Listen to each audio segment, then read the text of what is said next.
Boa noite, alunos. Nós vamos continuar nossa conversa sobre a produção açucareira no Brasil, mas hoje mostrando muito mais o que vai começar dando errado nessa produção que deu tantos e tantos lucros no século XVI e no século XVII. Primeiramente, nós temos que lembrar que a produção açucareira no Brasil, ela se realizou graças a um financiamento e um acordo estipulado entre o Estado português e a Holanda. Mas temos que lembrar que, à época, Portugal era dono do próprio nariz, tinha total autonomia, soberania. Mas pelos idos de 1580, por ocasião do que nós chamamos de União Ibérica, Portugal acabou junto com a Espanha em um processo que condicionou um rei com duas coroas na cabeça, a junção dos dois estados dentro da União Ibérica. Só que também vamos registrar que Portugal tinha domínio do Brasil, mas Portugal caiu nas garras da Espanha, não foi por pouco tempo, foi por 60 anos. E esse fator vai mudar a história da cana-de-açúcar no Brasil. Por quê? Porque os holandeses não vão ter mais facilidade de fazer o que faziam durante tantas décadas. Os holandeses não vão mais ter o privilégio de comerciar a nossa cana-de-açúcar no mercado intra-europeu. Porque as cordas vão ser rompidas, porque o abadá vai ser retirado do corpo. Lembram disso? Quem deu o abadá para a Holanda foi Portugal. Quem retirou o abadá do corpo da Holanda perto da grande festa foi a Espanha, porque a Espanha achou que o holandês ganhava muito com essa festa e que não merecia participar. Mas o holandês, já acostumado à festa, à alegria, ao abadá, o conforto da camisa, não aceitou ficar de fora da festa chamada cana-de-açúcar. E tomou uma decisão muito importante a partir dos idos de 1630, já no século XVII. Se não podemos participar da festa, se não podemos participar do bloco por bem, nós vamos invadir. É por isso que, neste período, você estuda as invasões holandesas numa porção das mais ricas do Brasil, que era o território holandês. Meu filho, se você chegasse no Brasil e sussurrasse para alguém que eu quero ganhar, eu quero ficar perto da riqueza, quero sentir o cheiro do local mais rico do Brasil, para onde eu vou? Alguém te indicaria o Nordeste, geralmente Bahia e Pernambuco. As maiores produções de cana-de-açúcar desta colônia estavam ali naquele território.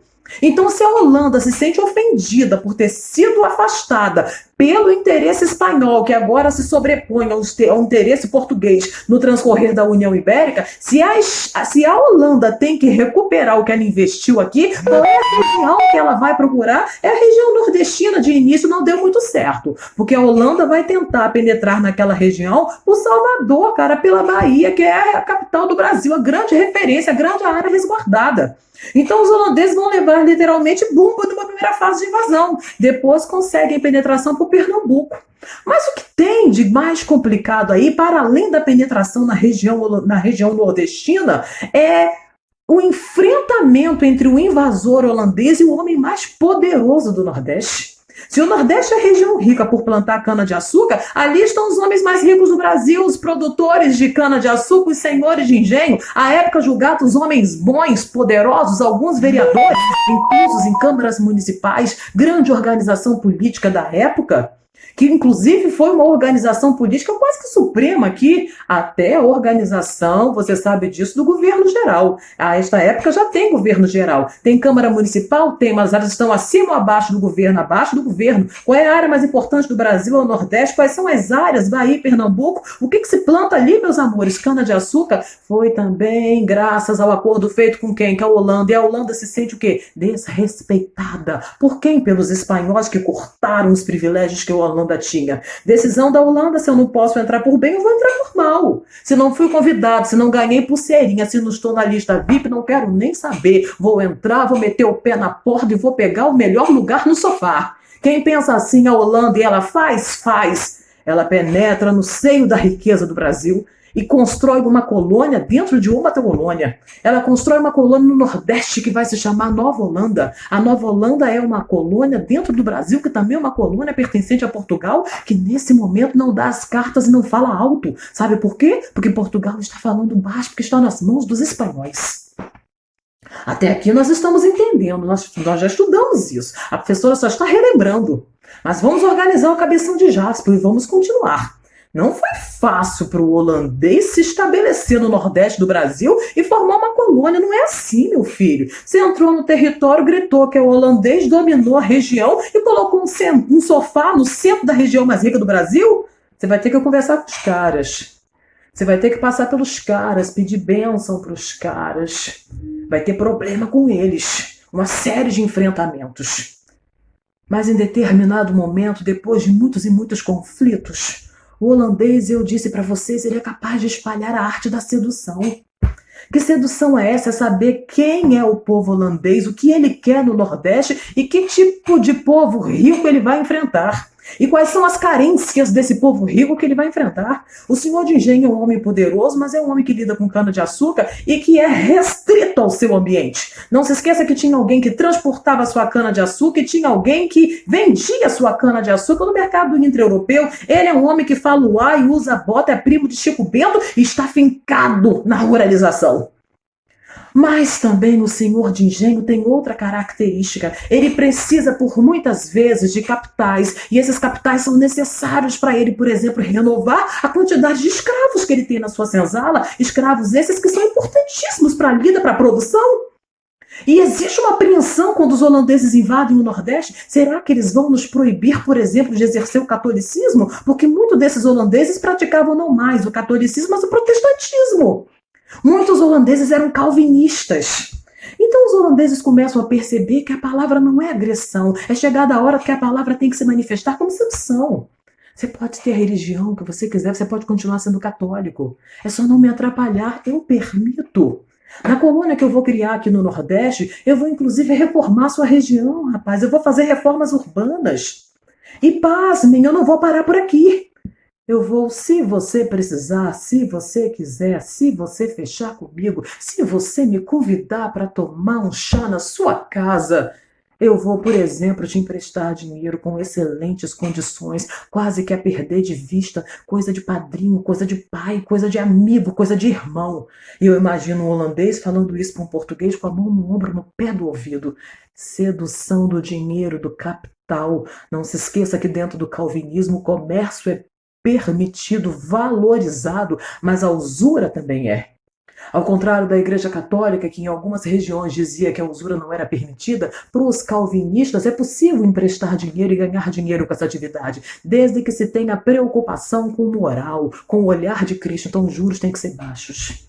Quando os senhores de engenho atentam para o fato de que eles podem conseguir dinheiro do holandês, que são calvinistas, e pagar juros baixíssimos, ou então, inclusive, com prazos maravilhosos, coisa de padrinho para afilhado, a sedução se estabeleceu, a união foi estabelecida.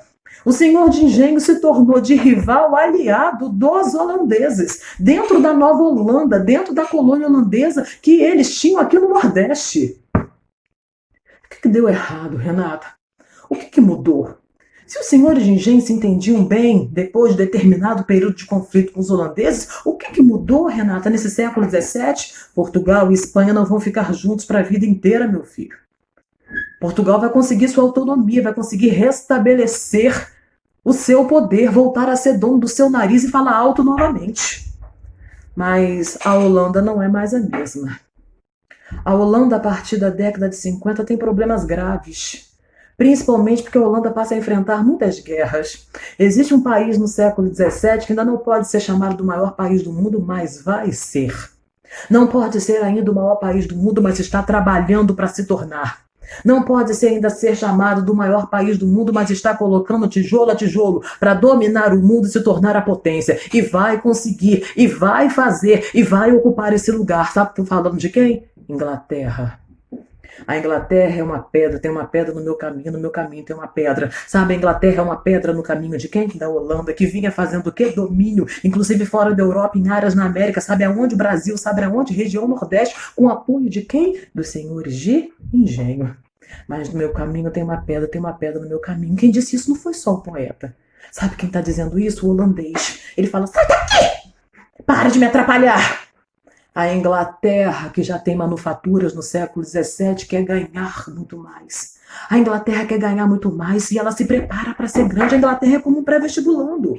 Ela sabe o que ela quer, sabe onde quer chegar e sabe que pedras ela precisa tirar do seu caminho. Uma das pedras que a Inglaterra precisa tirar do seu caminho é a pedra chamada Holanda. A Holanda domina os mares, cara. Ninguém tem maior poder do que a Holanda neste período nos mares.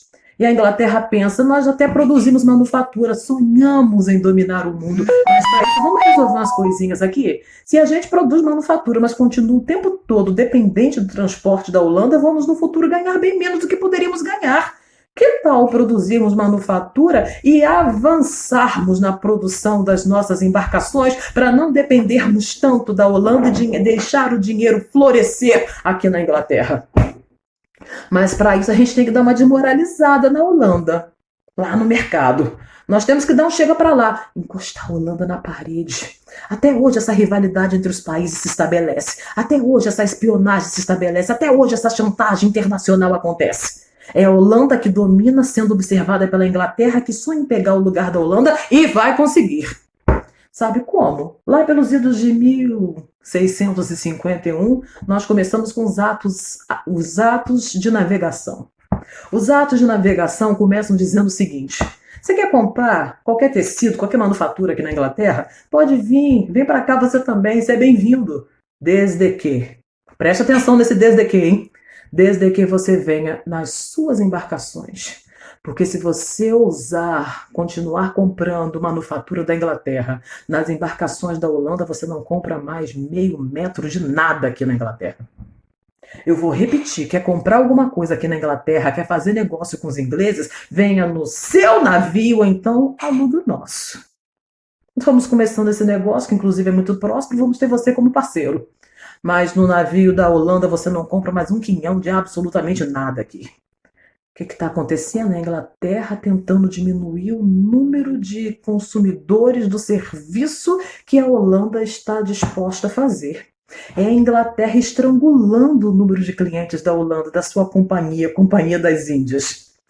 A Holanda, que era tão próspera, começa a ter problemas financeiros, começa a ter problema econômico. A sua companhia, a Companhia das Índias Ocidentais, começa a berrar, que está começando a diminuir a quantidade de dinheiro. Sabe o que acontece quando o dinheiro começa a terminar? Você precisa cortar os exageros.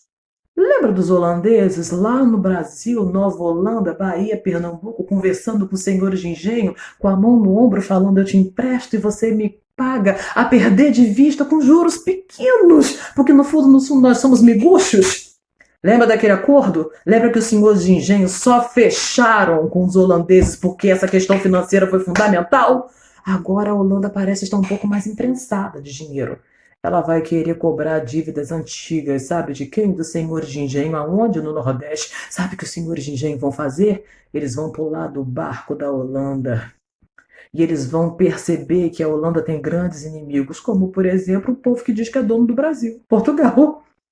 Já que você está me imprensando, já que você está me encostando na parede, já que você teve problemas com a Inglaterra, quer descontar em mim, quer cobrar minha dívida, eu não fecho com você. Eu vou fechar com quem é louco para tirar você aqui do Nordeste, porque eles dizem que essa terra é deles e não de vocês. Eu vou fechar com os portugueses. Voltei. A Holanda teve problemas com a Inglaterra, perdeu dinheiro e quer cobrar dos senhores de engenho que, para se vingar da cobrança que estão recebendo dos holandeses, não fecham mais com os holandeses, fecham com Portugal. E vão ajudar Portugal a expulsar os holandeses do Nordeste nas insurreições pernambucanas, 1654, século XVII. Estão entrando na segunda metade do século XVII. E os holandeses vão sair. Agora, definitivamente, foram enxotados do Brasil. Festa, fogos, alvoroço, comemoração. Tá doido? Já viu comigo que não é por aí? Tá animado por quê? Que tanta festa é essa? Quem é que sabia transportar o açúcar como ninguém? Quem é que sabia vender como ninguém o açúcar do Brasil no mercado inter-europeu? Quem tinha os melhores contatos, os melhores contratos, a intimidade com a Europa, sabia exatamente os cantos para onde o açúcar tinha que ser vendido? Era o senhor de engenho que ficava com os pés fincados no Nordeste ou os holandeses que foram expulsos daqui? Eles sabem refinar, sabem transportar, sabem vender, são respeitados no mercado internacional e possuem terras na América Central. Terras com clima bom. Terra boa, clima bom. Espera um pouquinho, sabem refinar, sabem transportar, sabem vender. Tem terra nas Antilhas. Pegaram umas mudinhas de cana-de-açúcar do Brasil e foram plantar lá. E deu certo. As pessoas começam a plantar açúcar lá, açúcar inclusive até na Europa, açúcar no Brasil, concorrência. Sabe o que aconteceu com os lucros de Portugal com açúcar plantado no Brasil? Eles começaram a cair. O que é isso? Início da decadência da cana-de-açúcar. Teoricamente, nós paramos por aqui. Mas eu vou terminar dizendo que eu tô com saudade de vocês. E lembram da música que pedi que vocês ouvissem? Enquanto houver sol, eu vou continuar. Enquanto houver sol, eu não vou desistir. Não se atreva, meu futuro advogado, a desistir. Não se atreva, meu futuro médico, a desistir. Não se atreva, minha futura artista, a desistir. Não se atreva, meu futuro dentista, a desistir. Não se atreva, meu futuro engenheiro, a desistir. Não se atreva a parar. Não deixe ninguém parar você. A saudade é grande, mas nós não vamos nos afastar, vamos continuar juntos de mãos dadas. Que Deus abençoe vocês.